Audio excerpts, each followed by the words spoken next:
নমস্কার বন্ধুরা, আমি তুলিকা আর আপনাদের সবাইকে স্বাগত জানাই তুলিকার হেসেলে। আশা করছি সবাই ভালো আছেন, সুস্থ আছেন। আজকে সকাল থেকেই আমাদের এখানে ওয়েদারটা ঠিক এরকম। এখন বাজছে সকাল 9টা, কিন্তু দেখে মনে হচ্ছে একদম ভোরবেলা। চতুর্দিক একদম কুয়াশাচ্ছন্ন হয়ে আছে। এখন যদি বা কুয়াশাটা একটু কেটেছে, বাইরেটা দেখা যাচ্ছে, তবে যখন ঘুম থেকে উঠলাম তখন ঘরের ভিতর থেকে উঠোনটা পর্যন্ত দেখা যাচ্ছিল না, একেবারে চতুর্দিক সাদা হয়েছিল। আর এই কুয়াশার জন্য সকাল থেকে ঠান্ডাটাও লাগছে বেশ। ভাবছি এই ওয়েদারে আর অন্য কিছু না বানিয়ে ব্রেকফাস্টে একটু জমিয়ে মুড়ি মেখে খাবো। আর মুড়ির সাথে খাবার জন্য তৈরি করব মুচমুচে বাঁধাকপির পকোড়া। এই ওয়েদারে পকোড়া দিয়ে মুড়ি মেখে শুকনো শুকনো খেতে বেশ ভালোই লাগবে। কথাতেই আছে, বাঁকুড়ার লোকেরা মুড়ি খেতে একটু বেশিই ভালোবাসে। যাই হোক, আমি এখানে বাঁধাকপিটা একটুখানি ছোট বড় করে কেটে নিয়েছি। সময়ের অভাবে খুব একটা মিহি করে কাটা আর হয়ে ওঠেনি, তবে গাজরটা একদম মিহি করে কেটেছি। একটা ছোট সাইজের গাজর ছোট্ট ছোট্ট করে কুচিয়ে ব্যবহার করেছি। দিয়ে দিলাম বেশ খানিকটা কুড়ে নেওয়া আদা, স্বাদ অনুযায়ী কাঁচা লঙ্কা, দিয়ে দিচ্ছি স্বাদ অনুযায়ী লবণ, দিয়ে দিচ্ছি সামান্য একটু হলুদ, এটার জন্য পকোড়ার কালারটা বেশ সুন্দর হয়। আর দিয়ে দিলাম সামান্য একটু করে জিরে গুঁড়ো আর ধনে গুঁড়ো। দিয়ে দিচ্ছি অল্প একটুখানি কালো জিরে, আর দেব অল্প একটু গোটা জিরে। আর বাঁধাকপির পকোড়া ঝালের সাথে একটু মিষ্টি মিষ্টি হলেও ভালো লাগে, তাই দিয়ে দিচ্ছি 2 চামচ চিনি।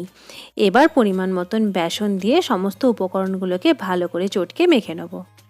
এখানে ব্যবহার করা যে কোনো মশলা বা বেসনের পরিমাণটা আমি কিছুই বললাম না, কারণ বাঁধাকপি যতটা পরিমাণে ব্যবহার করা হবে, বাকি সমস্ত উপকরণগুলো সেই পরিমাণ বুঝেই ব্যবহার করতে হবে। এবার সমস্ত উপকরণের সাথে বাঁধাকপিটা ভালো করে চটকে মেখে নিতে হবে। প্রথম থেকে কিন্তু জলের ব্যবহার করা যাবে না, আর এই মিশ্রণটাতে জলের ব্যবহার না করলেই ভালো। ভালোভাবে একটু সময় নিয়ে ধৈর্য ধরে মাখলে বাঁধাকপিটা থেকে জল বেরিয়ে আসবে, আর সেটা দিয়ে সমস্ত উপকরণটা ভালো করে মাখা হয়ে যাবে। আর মিশ্রণটা একটু শক্ত শক্ত হলে পকোড়াটা করতে বেশ সুবিধা হয়, আর অতিরিক্ত জল দিয়ে দিলে কিন্তু মিশ্রণটাও একেবারেই নরম হয়ে যাবে। এখানে দেখুন, বেশ ভালো করে কিছুক্ষণ সময় ধরে মেখে নেওয়ার পরে মিশ্রণটা কিন্তু বেশ শক্তভাবেই তৈরি হয়েছে। আমি কিন্তু এটার মধ্যে একদমই জলের ব্যবহার করিনি। এবার ভালো করে সমস্ত মিশ্রণটা তৈরি হয়ে যাওয়ার পরে দিয়ে দিচ্ছি 1 চামচ কুসুম।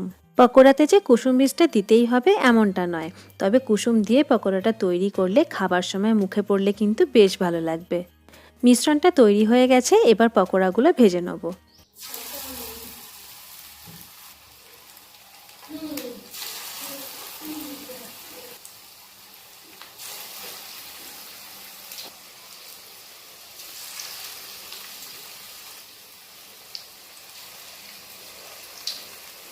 তেলটা ভালোভাবে গরম হয়ে যাওয়ার পরে বাঁধাকপির মিশ্রণটা অল্প অল্প করে দিয়ে দিলাম পকোড়ার আকারে।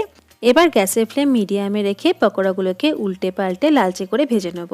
প্রথম থেকে গ্যাসের ফ্লেম হাই রাখলে কালারটা বাইরের থেকে তাড়াতাড়ি লাল হয়ে যাবে, আর ভেতরটা কিন্তু কাঁচা থেকে যাবে।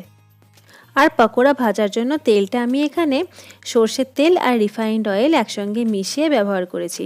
সাধারণত ভাজার জন্য সর্ষের তেল আমরা ব্যবহার করি না, তবে পকোড়া বা চপ এই সমস্ত জিনিস ভাজার জন্য সর্ষের তেল আর সাদা তেল মিশিয়ে ব্যবহার করলে পকোড়া বা চপের কালারটা বেশ সুন্দর আসে। পকোড়ার শেপটা একটু চ্যাপ্টা মতো হয় বলে আমি বেসনের মিশ্রণটা দেবার সময় হাতের মধ্যে একটুখানি চেপটে তারপরে দিয়েছিলাম, আর উল্টাবার সময় খুন্তির সাহায্যে একটুখানি প্রেস করে দিলাম। এগুলো চাইলে পেঁয়াজির মতো ডুবো তেলে ডাবল ফ্রাই করেও ভাজা যেতে পারে, তবে আমি ব্রেকফাস্টের জন্য অত ঝামেলা আর করলাম না। একবারে ভেজে তুলে নিলেও কিন্তু বাঁধাকপি পকোড়া বেশ মুচমুচে হয়, আর খেতেও বেশ সুন্দর লাগে। মিডিয়াম ফ্লেমে রেখে কয়েকবার উল্টে পাল্টে দিতেই প্রথমের দিকে দেওয়া পকোড়াগুলোর মধ্যে বেশ সুন্দর কালার এসে গেছে, আর এগুলো ভালোভাবে ভাজাও হয়ে গেছে। এবার গ্যাসের ফ্লেমটা হাই করে দিয়ে পকোড়াগুলো তেল ঝরিয়ে তুলে নিচ্ছি অন্য পাত্রে। পকোড়াগুলো ভাজা হয়ে গেলে তোলার আগে গ্যাসের ফ্লেমটা যদি কয়েক সেকেন্ডের জন্য বাড়িয়ে তারপরে তোলা হয়, যেই তেলটা এই পকোড়াগুলো অ্যাবজর্ব করেছে সেই তেলটা কিন্তু আবার রিলিজ করে দেয়। এটা কিন্তু একটা টিপসও বলতে পারেন। বাঁধাকপির পকোড়া এইভাবে তৈরি করে সন্ধ্যাবেলায় শুধু চায়ের সাথেও খাওয়া যেতে পারে।